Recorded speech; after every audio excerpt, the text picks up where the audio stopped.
So how you doing, everybody? It's another warning to all politicians. I'm running for president 2024. Well, I'm really rethinking it here. This will be part 148D, I believe. Just looking at everything, the big picture, I really think it's too far gone for any one person to make a difference. And look what they did to Trump. You know, just thinking it's a lost cause. Because, like I say, both parties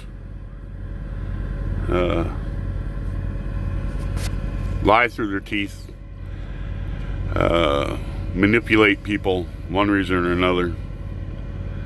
But just wanted to first let me touch on some things I was talking about in the last one about you know, you got to toe the party line or else you're not going to have anything. There's another group. I said the socialists, you know, the communist socialists. There's also the Nazis. And if you take a look at Nazi Germany, if you didn't toe the Nazi line, weren't part of the party, you could forget about it. Now, when Donald Trump took office, he didn't target anybody. He didn't say, I'm going to take away from these people. You don't have a right to that. You know, unlike Obama, who said, you know, you didn't get anything you had on your own. And the white privilege stuff, you know, compounding, you know, the urban myth, and bolstering, you know, and then he talked about maybe they need their own army and all this type of stuff. I think we're seeing a lot of that come to fruition on the left. But still, in the grand scheme of things, I got to wonder if it ain't all, you know, they're not all in on it to divide us even more and cause a civil war for some reason, or bring us to the brink of it so they can pass more legislation to do other things. I have no idea. But the Nazi Party, you know, if you weren't on board with them, you were screwed. And even some of the Jews joined the Nazi Party, thinking they could maybe be some influence and help some of their, you know, brethren. And then there's people out there who say, you know, some of them joined just to save their own ass.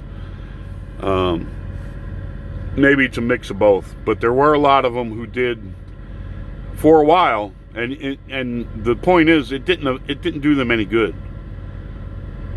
You know, eventually, you know, they suffered the same fate as their brethren did. You know, and a lot of them got caught hiding other Jews and stuff, and you know, but they joined the party so they could stay in business and stuff and have some money to be able to help their fellow Jews. So you look at what happened there in Germany. If you were Jewish and you owned the business, you were put out of business. You couldn't be in the party. You know, so it's that type of thing we're looking at here in America when these politicians and corporations are joining together to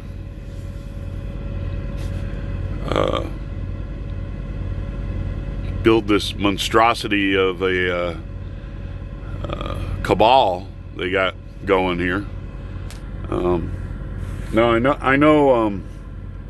There's got to be enough wealthy tech people out there who could start their own conservative, you know, deals to replace Google and Apple and start their own social media stuff and everything to counter all this. Whether or not that happens, I don't know. It seems to me it would be opportunistic time, if they could, to get something like that off the ground. But like I say, you know, the right-wing media lies too.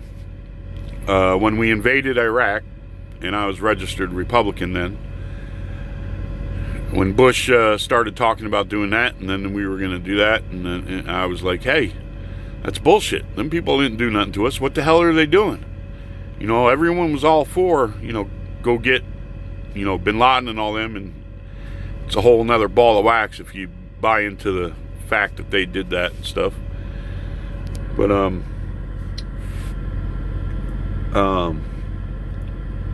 you know, I was called, you know, and I was more conservative than they were. I don't even drink, you know, and you know, some of these people who were quote unquote conservative that I worked with, you know, drank, and even though they were married, looked at other women or even got involved with other women and stuff.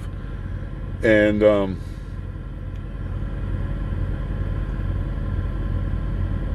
so, you know, they're like, oh, you're one of them left wings, whatever. And I'm like, no, I'm more conservative than you are. Right is right and wrong is wrong. You know, there ain't no weapons of mass destruction. You know, this, you know, they didn't do anything to us. This don't make any damn sense. And a lot of you people on the left were down with that. You knew that.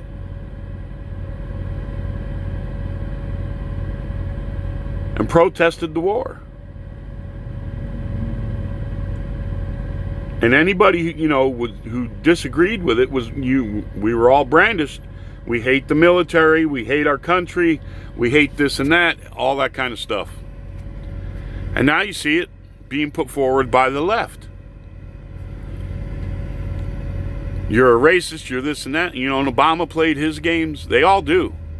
They put us against each other and everything, and they're the only ones who come out winning. You know, if you want to count wealth and power as winning. You know, and as far as, you know, when they asked Trump, you know, this is another thing the left forgot. They asked Trump, you know, do you trust, you know, the intelligence agencies and stuff or whatever, and he hesitated or he said no or whatever. You know, it was those intelligence agencies that put forth all the weapons of mass destruction shit. It was those intelligence agencies that, you know, pinned, you know, bin Laden and everything for 9/11 and stuff. And like I said, whether you agree with that or not, that's, you know, a whole nother thing. But, you know, all right, the first Gulf War, you know, why did Rumsfeld and all them say, you know, Saddam had weapons of mass destruction? Because we had sold them to him when they propped him up, because the intelligence agencies put him into power in Iraq, if you didn't know that, and propped him up and instigated the war between Iraq and Iran. Rumsfeld was over there shaking his hand back then. We sold him a bunch of shit. He spent his country's wealth in that war. Countless lives on both sides were lost. And Saddam was left holding the bag. Now, was she Secretary of State or the ambassador or whatever to Iraq? I think she was the ambassador. Supposedly, reportedly, before Saddam went into Kuwait, she was over there. He explained to her he lost all his money. The Kuwaitis were drilling oil that used to be his, or they were cross-drilling in, taking his oil, whatever. And if they didn't stop, he was going to attack them. This went on for a while. He didn't just wake up one day, I'm going to attack Kuwait. Nobody did anything about it. She told him reportedly that the United States doesn't care if he does, which they were one of our allies along with the Saudis. And so he went into Kuwait, and then we saw stories about the Iraqi soldiers were murdering babies in their incubators and all this and everything like that. And there's a lot of people say all that was contrived by the intelligence agencies, all kinds of stuff. Now, I'm sure the Iraqi army didn't go into Kuwait carrying flowers, you know, and knocking on people's door and saying, hey, look, we brought you gifts. I'm sure there was brutality. War is brutality, you know. It's man's inhumanity to man.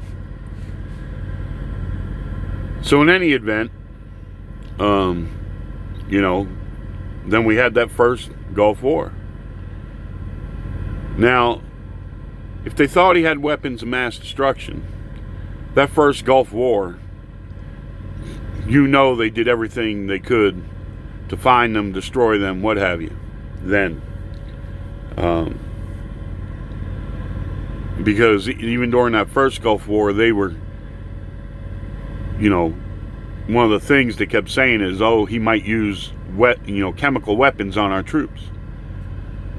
So if they had any qualms about whether he had them or not, they were looking for them, and they would have found them. They wouldn't have left a cache of chemical weapons and stuff in Iraq and during the first Gulf War. It wouldn't have made any sense at all.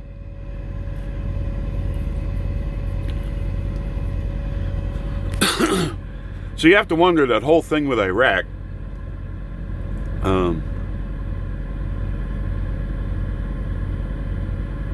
everything that's gone on in the Middle East, is that all a bigger part of the plan? I mean, because essentially when Iraq and Iran had their war,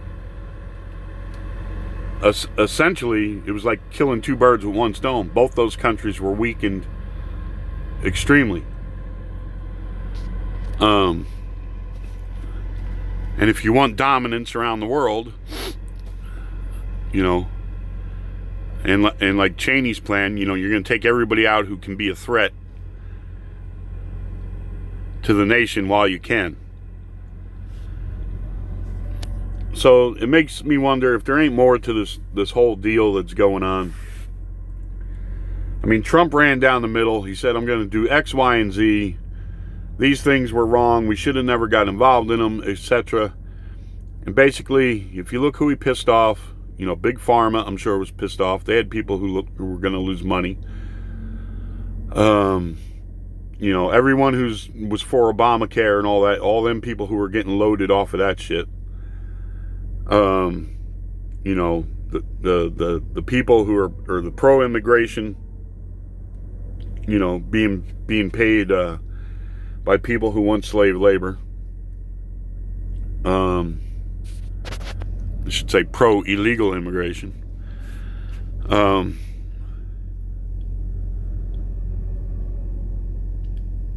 I'm sure there was a lot of the drug cartels were pissed off too, and human traffickers and all that kind of stuff. But he stepped on a lot of toes.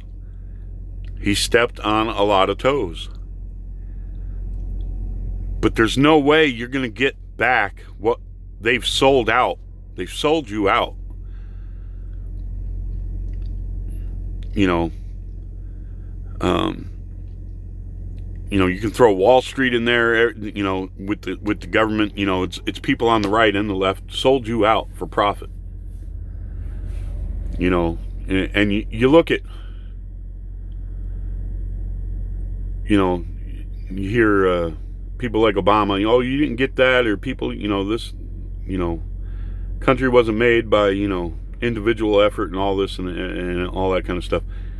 You look at all the old companies, Coca-Cola, JCPenney, Sears, Ford, look at Mack Trucks, Peterbilt, Kenworth, the first airlines, all these companies were started by individuals or maybe a couple of brothers in a family, etc. And grew to be not only mainstays of America, known for quality and good businesses, but around the world, those products sold. Whirlpool, GE, all these companies were started, by individuals or groups of individuals and capital investment of their own, hard work of their own.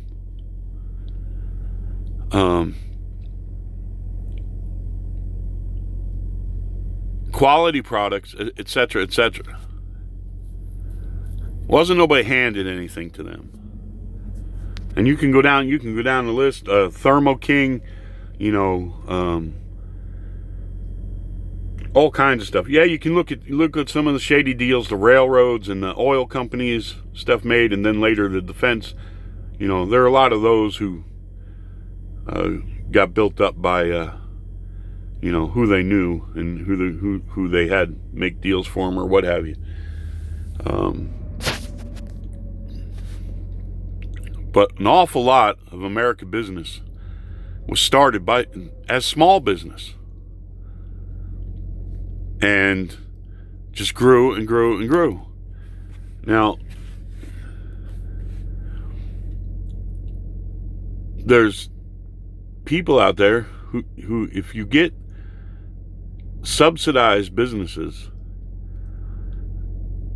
it's just going to lock out competition, and innovation and everything else.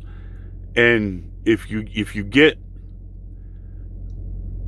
to a point where, you know, if you're not part of the party, you're not getting a business license anyway, you know, hey, the party has its subsidized businesses who kick back to the politicians. You ain't got a shot in hell of them giving you a license to do anything. You ain't got a shot in hell of owning a donut shop, just like the Jews in Germany didn't have a shot in hell of keeping their shops open. Do you understand that?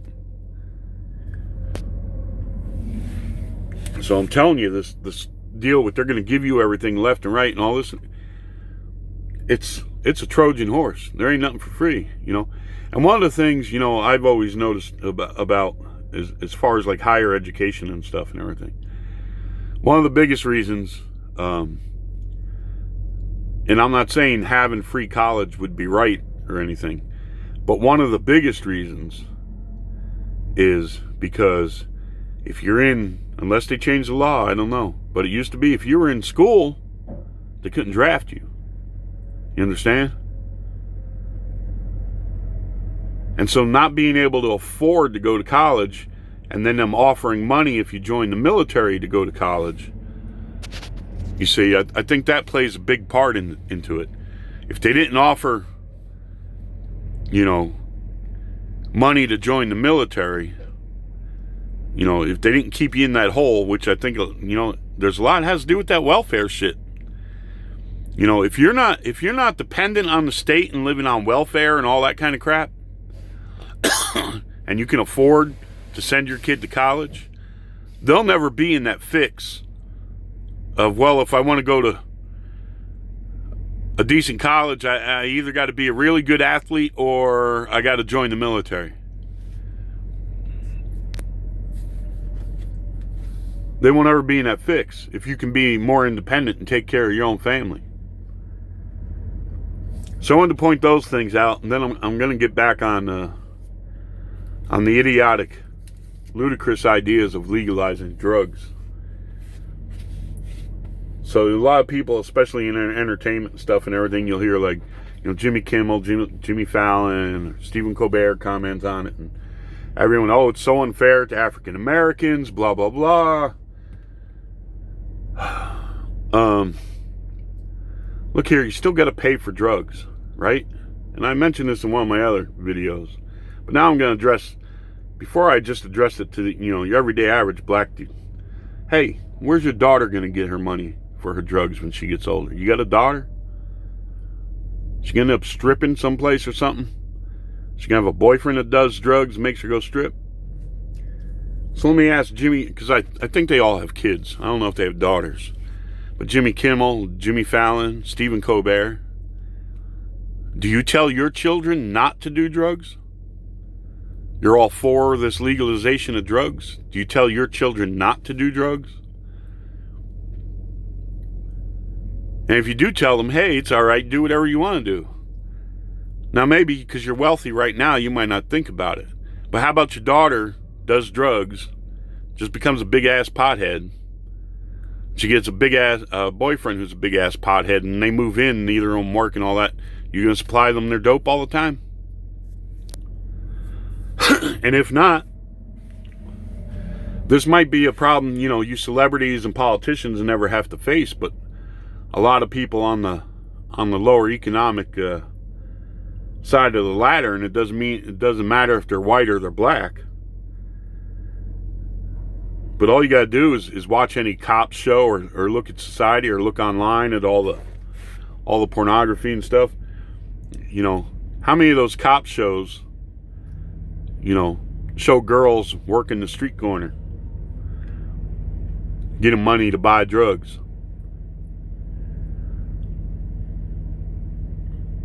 Huh? Is that what you want for your daughter? You know, and a lot of them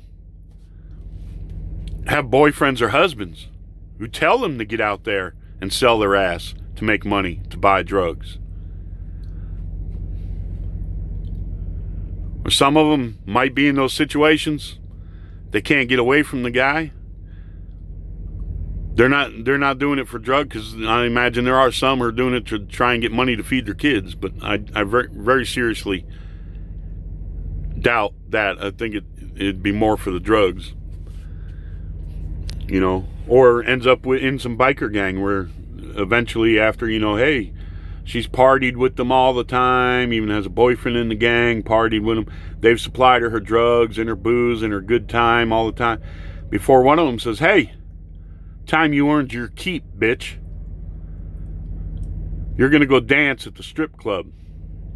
And you're going to sell meth for us, too, while you're there. How about that? Jimmy Kimmel, do you want that for your daughter? Jimmy Fallon?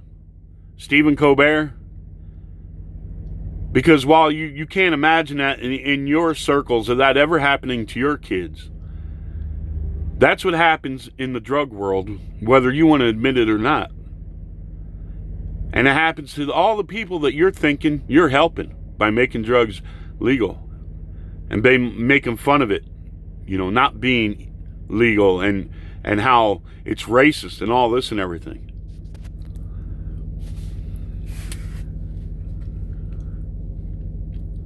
That what you want for your daughters? And it don't matter. Go to any strip club out there, white or black girls out there, a lot of them doing it just for drug money. You making drugs legal doesn't solve the problem of them having to buy their freaking drugs. Do you understand? You still, even if they're legal, you still got to get the money to buy the crap.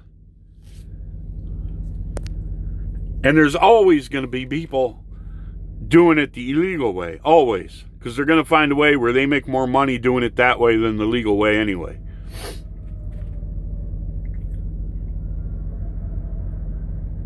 You know, every gin joint in the country, when Prohibition went away, didn't start running on the legal side. You understand that? Because if they could buy that bathtub gin cheaper than they could from the distillery, they were still running that.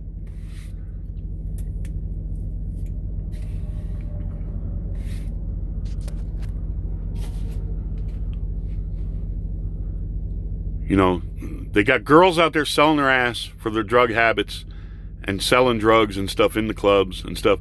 Then you have these traffickers bringing girls up from Mexico who end up in the back rooms of cantinas and shit here, told they have to work off their fare to get here.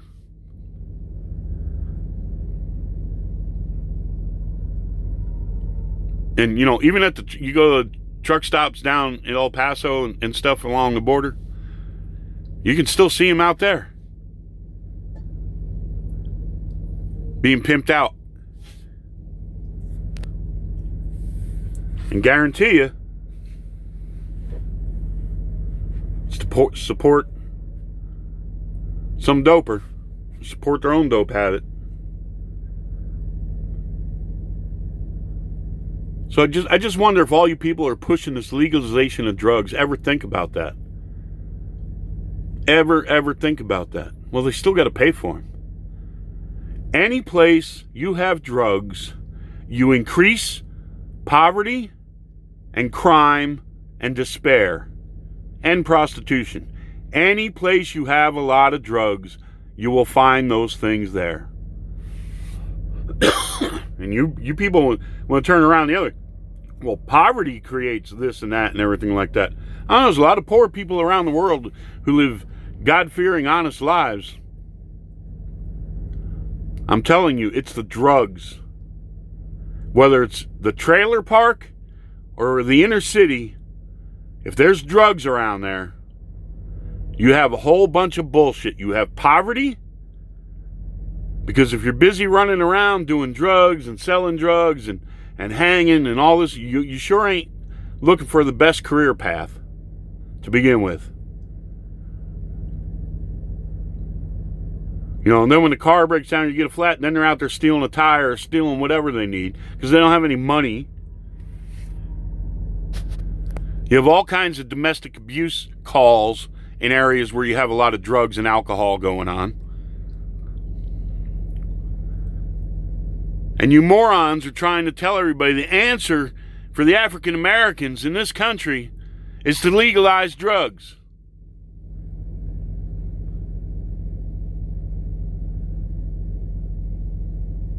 Any place you have, and you know, there's so many African Americans out there who would tell you, yeah, it was the white man who sold crack, invented crack, and gave it to the blacks in the hood, and this and that and everything to keep them down. Those same motherfuckers that will tell you that story will tell you, yeah, legalize pot, man. What the fuck makes you think the same? If you believe that other shit, what makes you think this ain't the same shit? Huh? Einstein? What the fuck? Yeah, the Whitey gave us crack. Keep us down. Fucked us all up. Made us kill each other. Now Whitey gonna give you weed now. Oh, but that's different. Okay, Einstein. I got you. Anywhere you have drugs and alcohol, you have poverty, you have violence, you have crime, you have prostitution, you have despair.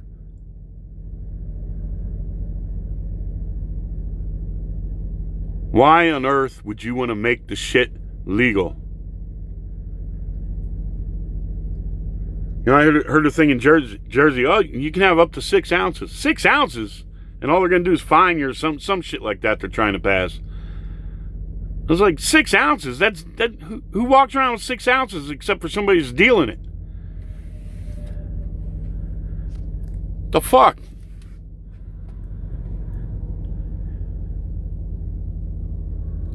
So I just wonder, you know, people like Stephen Colbert and all this ever wonder about, you know, what happens to these people that they never see because they never go down into some of these neighborhoods. I've been through some of the worst neighborhoods. As a matter of fact, have lived in some of the worst neighborhoods.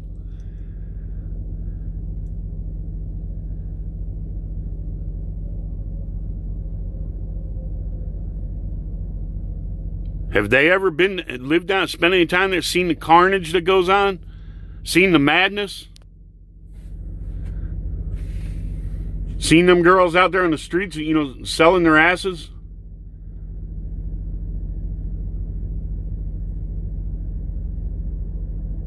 You know, and how many abortions come out of that shit? How many suicides?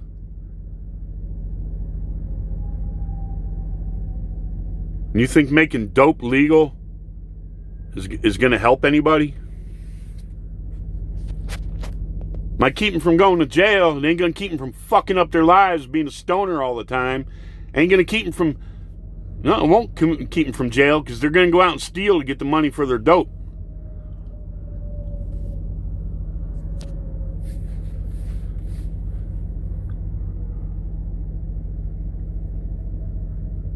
You know, I just wonder, you know, you ever think about that? Do you want that shit for your daughters? Jimmy Kimmel, Stephen Colbert? Is that the kind of lifestyle you'd want for your daughters? Do you tell them it's okay to do dope? What's next? Because you know it'll get worse again. What's next? Well, we got to make methamphetamine legal. Well, we got to make cocaine legal because too many Hollywood people are getting arrested.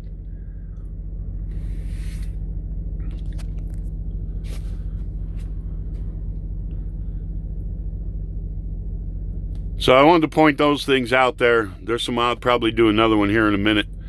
There's some other things I wanted to point out. But wish you all the best out there. And, you know, the next one, I'm going to talk some more about false flags. So, you know, that's why I wonder if this all ain't the bigger picture going on, you know, legalizing dope and all this and all this promise of free shit and everything and what they're trying to do around the world. If it ain't all, because like I said, both sides do it. You understand? Both sides lie to your ass. And you got to wonder behind the scenes, you know, it's all dog and pony show. I don't think they got to Trump and he was part of anything, but you never know. Because he started running as totally independent, not beholden to anybody. And then it seemed like, you know, in some respects, he just became part of the Republican Party. So I don't know. We'll see. You know, how big is the chessboard? I don't know. Is Biden getting in office and acting all like he's stupid and everything beforehand, so they can use this 25th Amendment thing to get rid of him and make Kamala president, or pull some other shit? I don't know. How big is the chessboard? How many games do they have going on at once? That's why I say, you know, I'm rethinking this thing about running for president, you know, because I just don't know if it's beyond being corrected. You know what I'm saying? We have to wake up a lot more people and pray we get a lot more people in political office who are honest, integritable, and you know, maybe a lot more whistleblowers. You know, even then, once they start lying, that's what screws it all up. You get everybody lying all the time and people backing up each other's lies and stuff. You can't find the truth no more.